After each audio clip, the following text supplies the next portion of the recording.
guys, meron tayong Epiphone dito, slash, no? Les Paul Special 2. So luma na, ang problema yun dito, wala yung tornilyo mahaba, hanapan natin, pero yung ganito nyo nandiyan.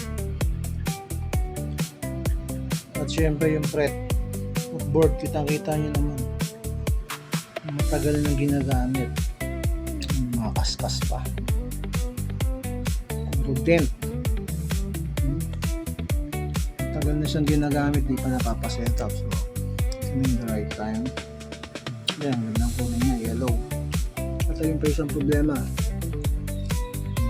masak yung volume knob, napalitan natin yan yung tone. So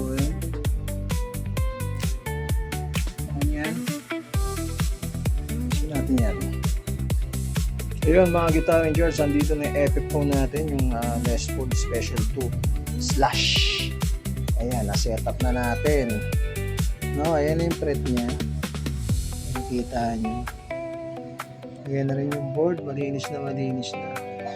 Parang bagong fret, no? Parang stainless. Yun po yung dati niyang fret, yung may mga dent. No, ngayon wala na.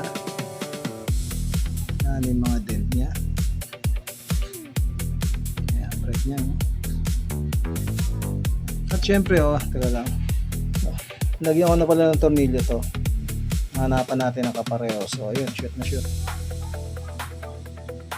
At ayun, naayos na natin yung potentiometer, pinalitan natin ng bago yan, at bagong knob na rin ang pinalitan natin dito, dalawa, pinaris na natin.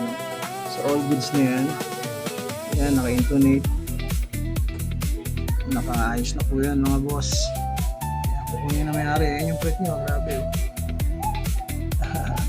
Diba? Suwabing suwabe.